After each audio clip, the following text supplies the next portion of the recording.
জয় হিন্দ বন্ধুরা, তোমরা দেখছো তোমাদের প্রিয় ইউটিউব চ্যানেল মা অনলাইন পয়েন্ট। তো তোমাদের একটি অফিসিয়ালি রেজাল্ট প্রকাশিত করেছে আগামীকাল। তো আগামীকাল ভাবছিলাম ভিডিওটা তৈরি করবো না, তোমরা অনেকে কমেন্ট করছো দাদা যে পিডিএফ রেজাল্টের পিডিএফ সেটা কিন্তু আমরা ডাউনলোড করতে পারছি না। তো দুই প্রসেসে তোমাদের রেজাল্টটা দেখা যাবে। সেটা সবার ফার্স্ট তুমি তোমার ইউজার নাম, রেজিস্ট্রেশন নাম্বার আর পাসওয়ার্ড দিয়ে এখানে কিন্তু তোমরা যদি লগ ইন করো সেখান থেকে রেজাল্টটা দেখতে পাবে। ফার্স্ট অল তোমরা এখান থেকে নোটিফিকেশনটি চাইলে ডাউনলোড করে নেবে। এই নোটিফিকেশনটি তোমরা দেখতে পাচ্ছ মাল্টিটাস্কিং নন টিচিং স্টাফ। তো মাল্টিটাস্কিং যে এমটিএসের পদগুলো রয়েছে ওয়েস্ট বেঙ্গলের প্রার্থীরা কিন্তু যদি সেই হিসাবে বলি সেই হিসাবে আবেদন করে না। সবথেকে ভালো চাকরি এগুলো, ঠিক আছে, এসএসসি ডিপার্টমেন্টে যেগুলোই চাকরি ছাড়ুক, সেন্ট্রাল গভর্নমেন্টের এসএসসি ডিপার্টমেন্টে। তো তোমাদের জন্য এটা একটা মোটিভেশনাল ভিডিও বানাবো। তোমরা ভাবো হয়তো হিন্দি ইংলিশে কোশ্চেন হয়, সেহেতু আমাদের দ্বারা সম্ভব নয়। তো এই চাকরিগুলো এতই ভালো, তোমরা আবেদন করো না, স্কিপ করে চলে যাবে, এগুলো কিন্তু তোমরা ভুল করো, ঠিক আছে। সিএইচএসএল এর আবেদন চলছে এখনও, তোমাদের কাছে হাত জোর করে রিকোয়েস্ট করছি দাদা হিসেবে। তো তোমরা অবশ্যই আবেদনটা করে দিও, খুব ভালো চাকরি এগুলো, ঠিক আছে। এগুলো তোমাদের ওয়েস্ট বেঙ্গলে যে রাজ্য সরকারি চাকরি আছে তার থেকে শতগুণ চাকরি ভালো। আর কোনো কেস কাভারি করেও এসএসসিতে থামাতে পারবে না, ঠিক আছে। সেগুলো রিক্রুটমেন্ট হয়ে যায় এসএসসি, কারণ এসএসসি অনলাইনের মাধ্যমে পরীক্ষা হয়। কোনো রকম যে তোমরা ভাবছো দুর্নীতির এগুলো কোনো কিন্তু ক্লিয়ার কাট থাকে, ঠিক আছে। তো এসএসসিতে তোমরা আবেদন করা শুরু করো, তোমাদের মোটিভেশন আমি করবো। এসএসসিতে সিলেকশন পেয়েছিলাম, তোমরাও পাবে, এমন কোনো ব্যাপার নেই। হিন্দি ইংলিশ দুটোতেই দিয়ে কিন্তু সিলেকশন পেয়েছিলাম। তো তোমরাও পারবে, এসএসসি এমটিএসের জন্য চেষ্টা করো, খুবই ভালো চাকরি। তো তোমরা কীভাবে ডাউনলোড করো সেটা সবার ফার্স্ট দেখিয়ে দিই। তোমরা অন স্ক্রিন আসার পর তোমাদের মোবাইলে থাকবে, মোবাইলে থাকার পর তোমরা এখানে দেখতে পাচ্ছ 3 ডট, এখানে ক্লিক করে তোমরা দেখবে এখানে ডেস্কটপ সাইট আমার অন করা আছে, ঠিক আছে। এখানে দেখবে নিচে যে ডেস্কটপ সাইটে আমরা কিন্তু ক্লিক করে রেখেছি, ঠিক আছে। এই ডেস্কটপ সাইট তোমরা কিন্তু এটা অবশ্যই ক্লিক করে রাখবে এখানে, ঠিক আছে।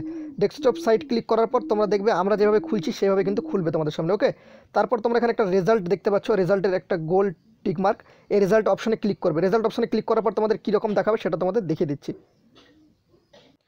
একটা কথা মাথায় রাখবে, তোমরা কিন্তু সম্পূর্ণগুলোতেই কিন্তু তোমরা কিন্তু যে ডেস্কটপ সাইট অন করে রাখবে, ঠিক আছে।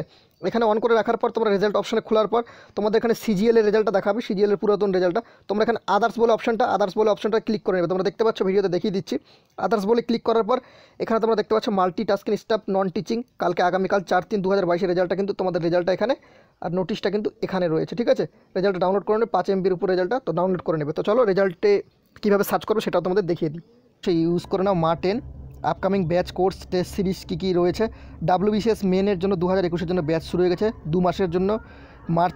মার্চের 1 তারিখ কিন্তু অলরেডি স্টার্টেড হয়ে গেছে। Agaman foundation course for WBCS prelim and মেনের জন্য 2023 মার্চের 12 মাসের টার্গেট WBCS প্রিলিম মেন 2023-এর জন্য 2 মার্চ থেকে তোমাদের কিন্তু শুরু হয়ে যাবে। তারপর তোমরা দেখতে পাচ্ছ 100 ডেজ WBCS প্রিলিম পাস করার জন্য 2022-এ ক্র্যাক ব্যাচ তোমাদের কিন্তু 4 তারিখ থেকে শুরু হচ্ছে, মার্চের 4 তারিখ থেকে। সম্পূর্ণ লিঙ্কগুলো ভিডিও ডিসক্রিপশন বক্সে পেয়ে যাবে, আর আমাদের কোডটি ইউজ করে কিন্তু অবশ্যই যুক্ত হয়ে যাও। Mock test for plus learners, তোমরা দেখতে পাচ্ছ কী তোমাদের সুযোগ সুবিধা রয়েছে। WBP অ্যান্ড জেনারেল কম্বাইন্ড এক্সামের জন্য রয়েছে, WBPSC রয়েছে, WBSSC অ্যান্ড রেলওয়ের জন্য কিন্তু রয়েছে। WBP অ্যান্ড জেনারেল কম্বাইন্ড এক্সামের ক্ষেত্রে কিন্তু ব্যাচ লঞ্চ 5 মার্চ থেকে হচ্ছে 2022-এ। তোমরা দেখতে পাচ্ছ লিঙ্কগুলো ভিডিও ডিসক্রিপশন বক্সে পাবে, যেখানে তোমরা পাবে WP SI, WB constable, PSC group D, PSC clerkship, WB wireless operator, WB টেটের জন্য। সম্পূর্ণগুলোতে কিন্তু আমাদের যে মা 10 কোডটি ইউজ করে নাও। এখানে তোমরা সাবস্ক্রিপশন প্ল্যানগুলো দেখতে পাচ্ছ স্ক্রিনে, যত বেশি তোমরা নেবে তত কিন্তু তোমাদের কিন্তু একটু পয়সাটা কম পড়বে। Save big on WBPSC WP general combined exam combo live ক্লাসের জন্য লাইভ টেস্ট সিরিজ তোমরা দেখতে পাচ্ছ 1 বছর জন্য। যারা আমাদের কোডটি ইউজ করে কিনবে আমাদের সাথে অবশ্যই ইমেলে পার্সোনালি যোগাযোগ করবে। WBSSC রেলওয়ের জন্য কিন্তু মার্চ 1, 2022 থেকে তোমাদের কিন্তু কোর্সটি শুরু হয়ে যাচ্ছে। WB ব্যাঙ্কিংয়ের জন্য তোমাদের কিন্তু লঞ্চ হচ্ছে 7 মার্চ থেকে। তোমরা কিন্তু সম্পূর্ণগুলো ভিডিও ডিসক্রিপশন বক্সের লিঙ্কগুলো পেয়ে যাবে, আর অবশ্যই মা 10 কোডটি ইউজ করে কিন্তু নিয়ে নাও। স্পেশাল ক্লাস ফিউচার তোমরা দেখতে পাচ্ছ, ফ্রি ভার্সেস প্লাসে কী সুযোগ সুবিধা রয়েছে সেগুলোও কিন্তু দেখতে পাচ্ছ। তো অবশ্যই সবাই কিন্তু যুক্ত হয়ে যাও, ভিডিও ডিসক্রিপশন বক্সের লিঙ্কগুলো দেওয়া রয়েছে। তোমাদের একটা মোটিভেশন কথা এখানে বলে দিচ্ছি, এই কথাটা মাথায় রাখবে। মানুষের দ্বারা সমস্ত কিছুই সম্ভব হয়, ঠিক আছে। মানুষই করে সমস্ত কিছু।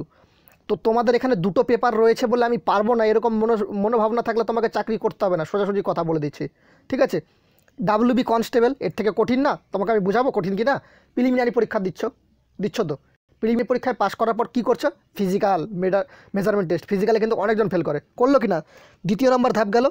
3য় নম্বর তোমরা কী করছো ওয়েস্ট বেঙ্গলের সাথে যদি তুলনা করি, তো এটা নিয়ে স্পেশাল আমি তোমাদের ভিডিও বানাবো, তোমাদের মোটিভেশন দরকার এটা নিয়ে। 3য় নম্বর তোমরা কী করছো, মেন্স পরীক্ষার জন্য প্রিপারেশান। মেন্স পরীক্ষায় পাস করার পর তোমাদের সর্বশেষ ইন্টারভিউ হয়, ইন্টারভিউ হওয়ার পর তারপর তোমাদের ফাইনাল রেজাল্ট। আর এখানে তোমাদের কী হয়, ফার্স্ট একটা তোমাদের প্রিলিমিনারি এক্সাম টায়ার 1 টায়ার 2 দিয়ে মেরিট লিস্টে না উঠলে সঙ্গে সঙ্গে চাকরি। কোনো ইন্টারভিউয়ের যে ইন্টারভিউয়ের যে সমস্ত প্রক্রিয়া, আমার সাথে একটু খাতির বেশি ইন্টারভিউ আমাকে নম্বরটা বেশি দেবে, এরকম কিন্তু কোনো সিচুয়েশন আসে না সেন্ট্রাল গভর্নমেন্ট এসএসসি ডিপার্টমেন্টে, ঠিক আছে। আমি ইন্টারভিউ দেখেছি, তো এরকম কিছু সিচুয়েশন তোমরা ভেবে থাকো তোমাদের মতো ক্যান্ডিডেট। যখন আমিও ক্যান্ডিডেট ছিলাম আমিও ভাবতাম এই কথাটা, ঠিক আছে। ইন্টারভিউ প্রসেসটা রাজ্য সরকার থেকে উঠিয়ে দিলে সব থেকে বেটার বলে মনে করি, ঠিক আছে, যেটা সেন্ট্রাল গভর্নমেন্টে কিন্তু নেই। তো এখানে তোমরা আসার পর টায়ার 2 এর জন্য কারা কারা পাস করেছে তোমাদের সমস্ত কিছু বলে দিচ্ছি। তো তোমরা ওয়েবসাইটে দেখতে পাচ্ছ ইডাব্লিউএস ক্যান্ডিডেটকে কতজনকে ডাকা হয়েছে, এসসি ক্যান্ডিডেটকে, এসটি ক্যান্ডিডেটকে প্রায় 44,680 জনকে কিন্তু ডাকা হয়েছে। এবার এখানে ভ্যাকেন্সি ওয়াইজ তোমাদের কিন্তু বলাও রয়েছে, ঠিক আছে, কত কত করে কিন্তু ক্যান্ডিডেট কিন্তু এখানে ডাকা হয়েছে, ঠিক আছে। তো তোমরা এখানে এবার দেখে নেবে তোমাদের যে এখানে যে বলা রয়েছে সমস্ত কিছু কিন্তু এখানে কিন্তু তাতে কিন্তু বলাও রয়েছে যে কত ভ্যাকেন্সি রয়েছে বা কত কি রয়েছে, ঠিক আছে, ইউআর কাটাপে কত আসছে। তো এখানে তোমরা চলে আসার পর, নিচে চলে আসার পর তোমরা কিন্তু তোমাদের যে ওয়েস্ট বেঙ্গলের কাট আপ সেটা কিন্তু দেখে নিতে পারবে। ওয়েস্ট বেঙ্গলের কাট আপটা তোমরা দেখার জন্য কিন্তু ওয়েস্ট বেঙ্গলের যে দেখতে পাচ্ছ, চলে আসি আমরা ওয়েস্ট বেঙ্গল, দিল্লি, রাজস্থান। তো ওয়েস্ট বেঙ্গল নিচে থাকে, যেহেতু ডাব্লিউ দিয়ে নাম কিনা সেহেতু তোমরা নিচেই পেয়ে যাবে, পিডিএফের নিচে সবসময় নিচে খুঁজবে ওয়েস্ট বেঙ্গল সবার লাস্ট থাকবে, ঠিক আছে। এই তোমরা দেখতে পাচ্ছ ওয়েস্ট বেঙ্গল, তোমরা দেখতে পাচ্ছ ওয়েস্ট বেঙ্গলের কাট আপ। জেনারেল যদি বলে থাকি ইউআর, ঠিক আছে, তো ওয়েস্ট বেঙ্গলের বিভিন্ন জোন হিসাবে কাট আপ গিয়েছে, এখানে তোমরা দেখে নিতে পারো, ঠিক আছে। তো আমরা যদি ইউআর সরাসরি যদি বলে থাকি, ইউআর 79.32 গেছে, ঠিক আছে। এইভাবে তোমরা কাট আপগুলো দেখে নেবে। তো নিচে চলে আসার পর তোমরা এখানে দেখতে পাবে তোমাদের যে সমস্ত রাজ্যগুলো রয়েছে সমস্ত রাজ্যের কিন্তু কাট আপ কিন্তু তারা কিন্তু এখানে প্রকাশিত করেছে, ঠিক আছে। 11টা পেজ রয়েছে। এবার তোমাদের রেজাল্টের যে পেজ, সেই পেজটা তোমাদের কীভাবে ডাউনলোড করবে সেটা তোমাদের ভিডিওতে প্রথমে বলে দিয়েছি, নাহলে তোমরা দেখে আসতে পারো। তো রেজাল্টের পেজটা তোমরা কীভাবে ডাউনলোড করবে সেটা তোমাদের বলে দিয়েছি। এবার চলো রেজাল্টটা দেখিয়ে দিই। তো এসএসসি এমটিএস টায়ার 2 এর জন্য কার কার অ্যাডমিট কার্ড আসবে, কারা কারা পাস করেছে তোমাদের এখানে নামগুলো দেখতে পাচ্ছ। সোজাসুজি কথা উপরে যাও, উপরে গিয়ে এখানে তোমরা দেখতে পাচ্ছ একটা গোল মার্ক রয়েছে সার্চ অপশন, এখানে তোমার নামটা সার্চ করো। সার্চ করে যদি নাও থাকে এখানে ক্লিক করার পর 3 ডটে ক্লিক করার পর একটা ফাইন্ড বলে অপশন থাকে, ঠিক আছে। আমার একটা পুরাতন ভার্সন, সেক্ষেত্রে নাই। তোমাদের যদি এই অপশনটা না থাকে তাহলে ফাইন্ড বলে যে অপশনটা থাকে, তো সেই অপশনটা তোমরা ক্লিক করে তোমরা কিন্তু তোমাদের নামটা সার্চ করে নেবে, দেখবে চলে আসবে, ঠিক আছে। তো আশা করি তোমরা সম্পূর্ণ কিছু বুঝতে পেরেছো, আশা করি তোমাদের কোনো প্রবলেম হবে না এরপরে রেজাল্ট দেখতে। আর এমটিএসে আবেদন যারা করছো না বা সিএইচএসএল আবেদন করছো না, তোমরা কিন্তু বড় ভুল করছো। সিএইচএসএল চাকরি, এসএসসি এমটিএসের চাকরি সমস্তগুলো কিন্তু এসডি অফিসের আন্ডারে হয়, ঠিক আছে। সমস্তগুলো কিন্তু কম্পিউটার টাইপ চাকরি হয়। তো একদমই তোমরা বলতে পারো যারা অফিসিয়াল কাজ করতে ভালোবাসো তারা কিন্তু কাজগুলো করতে পারো, ফ্যামিলির সাথে তোমরা টাইমটাও কাটাতে পারবে, ঠিক আছে। এটুকু বলে তোমাদের ভিডিওটা শেষ করলাম। জয় হিন্দ, জয় ভারত।